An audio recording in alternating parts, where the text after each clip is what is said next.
اور جب میرے بندے آپ سے میرے بارے میں سوال کریں تو کہہ دیجیے بے شک میں قریب ہوں، میں پکارنے والی کی پکار کا جواب دیتا ہوں جب وہ مجھے پکارے. تو ان کو چاہیے کہ وہ میرا حکم مانیں اور مجھ پر ایمان رکھیں تاکہ وہ ہدایت پائیں.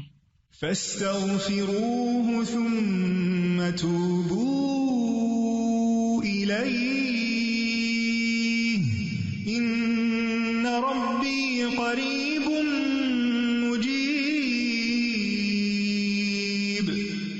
سو اس سے بخشش مانگو پھر اس کی طرف پلٹ آؤ، یقیناً میرا رب قریب ہے، قبول کرنے والا ہے. اللہم لک الحمد لا الہ الا انت وحدک لا شریک لک المنان بدیع السماوات والارض ذا الجلال والاکرام. اے اللہ، ساری تعریف تیرے لیے ہے، تیرے سوا کوئی الہ نہیں، تو اکیلا ہے، تیرا کوئی شریک نہیں، تو بہت نوازنے والا ہے، تو آسمانوں اور زمین کا پیدا کرنے والا ہے، اے جلال اور اکرام والے رب. اللہم صلی علی محمد وعلی آل محمد کما صلیت علی ابراہیم وعلی آل ابراہیم انک حمید مجید. اللہم بارک علی محمد وعلی آل محمد کما بارکت علی ابراہیم وعلی آل ابراہیم انک حمید مجید. آج ہم انشاءاللہ رزق میں کشادگی کی دعائیں پڑھیں گے. اللہ تعالیٰ نے انسان کو پیدا کیا اور پیدا کرنے کے بعد یوں ہی چھوڑ نہیں دیا، بلکہ انسانوں کی ضروریات بھی پوری کی، انہیں رزق عطا کیا، انہیں زندگی بسر کرنے کے اسباب بھی فراہم کیے. سورۃ الروم میں اللہ تعالیٰ فرماتے ہیں اللہ الذی خلقکم ثم رزقکم ثم یمیتکم ثم یحییکم هل من شرکائکم من یفعل من ذلکم من شیء سبحانہ وتعالی عما یشرکون. اللہ وہ ہے جس نے تمہیں پیدا کیا ہے، پھر تمہیں رزق دیا ہے، پھر وہی تمہیں موت دے گا، پھر وہی تمہیں زندہ کرے گا. کیا تمہارے شریکوں میں سے کوئی ہے جو ان کاموں میں سے کچھ بھی کرے، یعنی زندگی دے اور رزق دے یا موت دے؟ وہ پاک ہے اور بہت بلند ہے اس سے جو وہ شریک ٹھہراتے ہیں. تو اللہ سبحانہ تعالی رازق ہے اور اس کی صفت الرزاق بھی ہے، یعنی بہت زیادہ رزق دینے والا. اس نے آسمان و زمین کی تخلیق کے وقت ہی زمین کے اندر معیشت اور رزق کے وہ سارے سامان رکھ دیے تھے جس کی زمین والوں کو ضرورت تھی. یعنی جب اللہ تعالیٰ نے زمین کو پیدا کیا تو صرف اس پلانٹ کو نہیں پیدا کیا بلکہ اس کے اندر اسباب رزق بھی پیدا کر دیے، اور جتنی بھی مخلوقات پیدا کی جو ان گنت ہیں، ہم گن نہیں سکتے. یعنی انسان تو انسان، انسانوں کے علاوہ جنات، پھر حیوانات، چرند پرند درندے، چیونٹیاں، کیڑے مکوڑے، سمندر کی مخلوقات جو ان گنت ہیں، جن کی صرف اقسام ہی ان گنت ہیں. تو صرف ان کو پیدا نہیں کیا بلکہ ان سب کے رزق کی جو ضروریات تھی وہ بھی زمین کے اندر رکھ دی. اور پھر آپ دیکھیے کب سے یہ زمین بنی ہے اور کب سے اس پر حیوانات موجود ہیں، اور وہ ہر روز کھا رہے ہیں، پی رہے ہیں، اپنی ضروریات پوری کر رہے ہیں. سبحان اللہ. یعنی انسان سوچے، اور اگر انسان اس کو شمار کرنا چاہے، گننا چاہے، تو آپ گن نہیں سکتے، آپ امیجن بھی نہیں کر سکتے کہ ہر روز کتنی مخلوق کیا کچھ نہیں کھا جاتی، اور پھر اگلے روز پھر، اور پھر دن میں صرف ایک بار نہیں، انسان تو حیوانوں سے بھی زیادہ کئی بار کھاتے ہیں. اور اللہ تعالیٰ دے رہا ہے اور دے رہا ہے اور دے رہا ہے. ہزاروں سال سے یہ سلسلہ چل رہا ہے، اور وہ سارے اسباب معیشت زمین کے اندر ہیں. یعنی ایسا نہیں کہ وہ کچھ کھا لیے تو پھر ختم ہو گئے. جیسے آپ اپنی فریج میں سے کچھ نکال لیں تو پھر دوبارہ تو وہ نہیں ملے گا جو آپ نے نکال لیا. لیکن اللہ کی زمین کے اندر جو کچھ ہے وہ آپ نکالتے جا رہے ہیں، اور پھر اللہ تعالیٰ دوبارہ ان میں سے پیدا کرتا چلا جا رہا ہے. نہیں ایک ٹری جو آج ہمیں نظر آتا ہے، معلوم نہیں اس کے پیچھے کتنی ہی چین ہے ٹریز کی کہ جن کا یہ بچہ ہے جو آج ہمیں نظر آ رہا ہے. تو یہ اللہ سبحانہ تعالیٰ ہی کی قدرت ہے اور اس کی طاقت ہے اور اس کی پلاننگ ہے. اسی لیے ہم جب رب کا لفظ استعمال کرتے ہیں تو ہم کیا کہتے ہیں؟ خالق، پیدا اس نے کیا، مالک بھی وہی، مدبر بھی وہی، رازق بھی وہی. یعنی رب کے اندر رازق کا لفظ بھی آتا ہے، یعنی اللہ تعالیٰ کی صفت رزق بھی آتی ہے. اس نے صرف پیدا نہیں کیا، صرف وہ مالک ہی نہیں ان چیزوں کا، بلکہ ان کی پلاننگ بھی کرتا، مدبر ہے.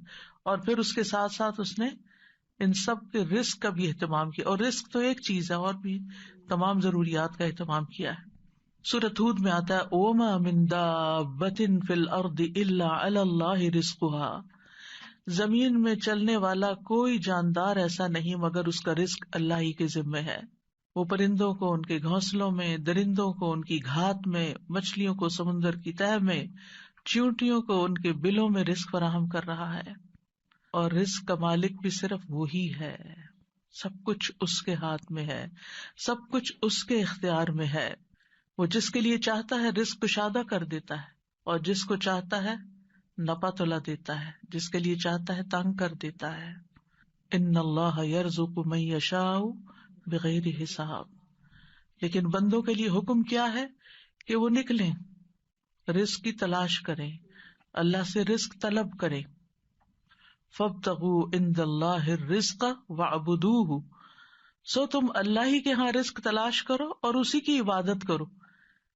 حیوانات رزق کی تلاش میں نکلتے ہیں، پرندے اپنے گھونسلوں سے نکلتے ہیں، چیونٹیاں بلوں سے نکلتی ہیں، اور اسی طرح باقی مخلوقات بھی اپنے رزق کی تلاش میں سارا دن مارے مارے پھرتی ہے.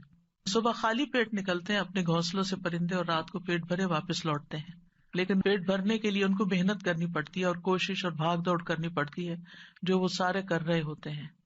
تو انسان کے لیے بھی لازم کیا ہے کہ اللہ کو الرازق سمجھتے ہوئے اس کے ساتھ ساتھ کوشش کرے، محنت کرے، بھاگ دوڑ کرے، اور پھر اس کے بعد اس کی عبادت کے لیے بھی وقت نکالے.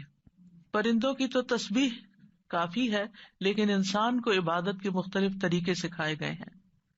اس سلسلے میں آج کی دعا سورۃ المائدہ میں اللہ تعالیٰ فرماتے ہیں قال عيسى ابن مريم اللهم ربنا أنزل علينا مائدة من السماء تكون لنا عيدا لأولنا وآخرنا وآية منك وارزقنا وأنت خير الرازقين. عیسیٰ ابن مریم نے کہا اے اللہ، اے ہمارے رب، تو ہم پر آسمان سے ایک خوان اتار جو ہمارے پہلوں اور پچھلوں کے لیے عید ہو جائے، اور تیری طرف سے ایک نشانی ہو، اور ہمیں رزق عطا فرما، اور تو سب سے بہترین رازق ہے. اس آیت میں عیسیٰ علیہ السلام کے زمانے میں ایک خاص واقعے کی طرف اشارہ ہے. عیسیٰ علیہ السلام نے جب لوگوں کو اللہ تعالیٰ کی طرف بلایا تو حواریوں نے اس پر لبیک کہا، آپ پر ایمان لائے، اور ایمان میں مزید اطمینان کے لیے عیسیٰ علیہ السلام سے کہا کہ کیا آپ کا رب یہ کر سکتا ہے، اس میں یہ قدرت ہے کہ ہم پر آسمان سے تیار شدہ کھانا اتارے. یعنی ویسے تو اللہ تعالیٰ زمین سے رزق دے ہی رہا ہے، تو ہم چاہتے ہیں کہ وہ آسمان سے ہمارے لیے کھانے کے لیے ریڈی ٹو ایٹ ہمارے لیے ایک خوان اتارے، یعنی پورا دسترخوان نیچے آئے.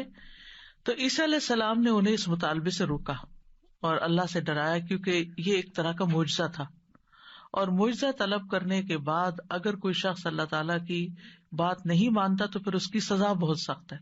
لیکن حواریوں نے اپنے مطالبے کی 3 وجوہات بتائیں کہ ہم کیوں چاہتے ہیں کہ ہمارے ساتھ ایسا ہو. ایک یہ کہ ہم فکر معاش سے آزاد ہو کر، یکسو ہو کر اللہ کی عبادت کریں. دوسرے یہ کہ ہمیں یقین حاصل ہو جائے کہ آپ جو کچھ ہمیں کہہ رہے ہیں کہ یہ اللہ کی طرف سے ہے، وہ بالکل سچ ہے، حقیقت ہے، اور اللہ واقعی ہر چیز پر قدرت رکھتا ہے. اور تیسرے یہ کہ جب وہ دسترخوان نازل ہو تو پھر ہم سب خوش ہو جائیں. ظاہر ہے کہ اللہ کی طرف سے جو کھانا آئے گا تو اس کا تو پھر کیا ہی لطف ہوگا اور کیا ہی اس کا حساب ہوگا. تو ہم اس دن کو پھر خوشی کا دن بنا لیں، ہماری عید کا دن بن جائے، اور پھر ہم آئندہ بھی اس دن کو یاد رکھتے ہوئے ہر سال عید منایا کریں. جب ان کا یہ مطالبہ سنا تو عیسیٰ علیہ السلام نے نہایت عاجزی کے ساتھ اللہ رب العزت سے دعا کی، لوگوں کا یہ مطالبہ اللہ تعالیٰ کے سامنے پیش کر دیا، اور اللہ تعالیٰ سے دعا کی کہ لوگوں کو غیب سے رزق عطا فرمائے جو ان کے اگلوں اور پچھلوں کے لیے ایک یادگار خوشی کا دن بن جائے، اور یہ ایسا معجزہ ہو کہ لوگ اپنی آنکھوں سے دیکھ لیں کہ کس طرح آسمان سے اترا، یعنی وہ زمین کے رزق سے پھر مختلف چیز ہو، کیونکہ زمین کا رزق تو سب اپنی آنکھوں سے دیکھتے ہیں، جو کچھ زمین پیدا کرتی ہے اور جو سمندر سے اور مختلف سورسز سے ہمیں رزق حاصل ہوتا ہے، لیکن یہ جو آسمان کا رزق ہے obviously یہ زمین کے رزق سے مختلف ہوگا، تو اس سے ہمارا ایمان بڑھ جائے گا۔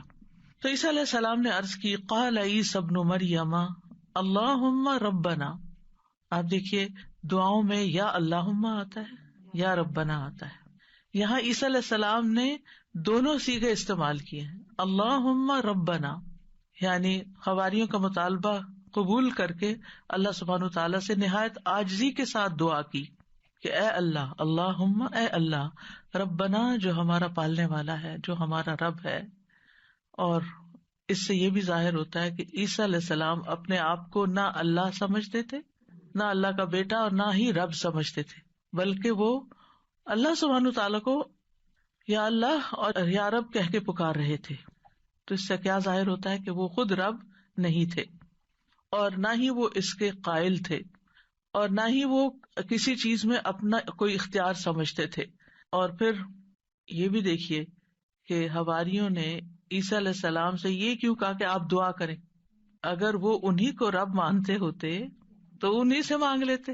تو ان سے جب انہوں نے یہ کہا تو اس سے یہ پتا چلتا ہے کہ عیسیٰ علیہ السلام کے ماننے والوں کے ذہن میں کہیں دور پار بھی یہ خیال نہیں تھا کہ عیسیٰ علیہ السلام اللہ کا کوئی حصہ ہے نعوذ باللہ، یا کوئی بیٹے ہیں، یا کسی بھی طرح الوہیت کا کوئی مقام رکھتے ہیں۔ وہ ان کو ایک نبی کے طور پر ہی سمجھتے تھے۔ تو انہوں نے اللہ سبحانہ وتعالیٰ ہی کی ربوبیت کا اس بات کیا یا اس پر ایمان لائے۔ پھر کہا کہ تکون لنا عیدا لاولنا وآخرنا، عید کا لفظ عاد یعود سے ہے، لوٹ کر آنا، یعنی وہ خوشی جو بار بار آئے، ہر سال پلٹ کر آئے۔ یہ سالانہ بھی ہو سکتی ہے اور ہفتہ وار بھی۔ مسلمانوں کی 2 عیدیں سالانہ ہیں اور 1 ہفتہ وار ہے۔ اس کے علاوہ کوئی اور عید ثابت نہیں ہے، جو ہم نے خود سے بنا لی ہیں عیدیں، وہ قرآن و سنت سے ثابت نہیں ہے۔ تو ہم سالانہ عید تو اچھی طرح مناتے ہیں، لیکن افسوس یہ کہ جمعے کا اہتمام کم سے کم ہوتا جا رہا ہے۔ جمعے کے دن بھی غسل کرنا چاہیے، اچھے صاف ستھرے کپڑے پہننے چاہیے، تیار ہونا چاہیے، اہتمام کرنا چاہیے۔ یعنی جمعے کا دن عام دنوں کی طرح نہیں ہونا چاہیے، یعنی وہ دن ہمارے لیے خاص دن ہے، اسے خاص دن سمجھ کر ہی اس میں سارے کام کریں، چاہے وہ عبادت کے ہوں یا جو دوسرے کام ہوں۔ اور پھر آپ دیکھیے کہ انہوں نے کہا کہ وہ دن ہمارے لیے عید کا ہو، لأولنا وآخرنا، ہماری پہلی فرسٹ جنریشن یعنی جو ہمارے دور کے لوگ ہیں، وآخرنا اور جو ہمارے بعد میں آئیں گے، وآیۃ منک، اور تیری طرف سے ایک نشانی بھی ہو، تیری قدرت کی علامت ہو، یعنی عیسیٰ علیہ السلام کی سچائی کی علامت ہو کہ یہ واقعی اللہ کے رسول ہیں اور انہوں نے جو کہا وہ سچ کہا۔ اور پھر وارزقنا وانت خیر الرازقین دعا بھی کی، اور یہ رزق کے حصول کی دعا بھی ہے، یعنی اتنا حصہ اگر انسان پڑھتا ہے، وارزقنا وانت خیر الرازقین، تو ہمیں عطا کر، ہمیں رزق دے، اور تو سب سے بہترین رزق دینے والا ہے، اور یہاں پر ہمیں کسی مشقت کے بغیر اپنے پاس سے رزق عطا فرما۔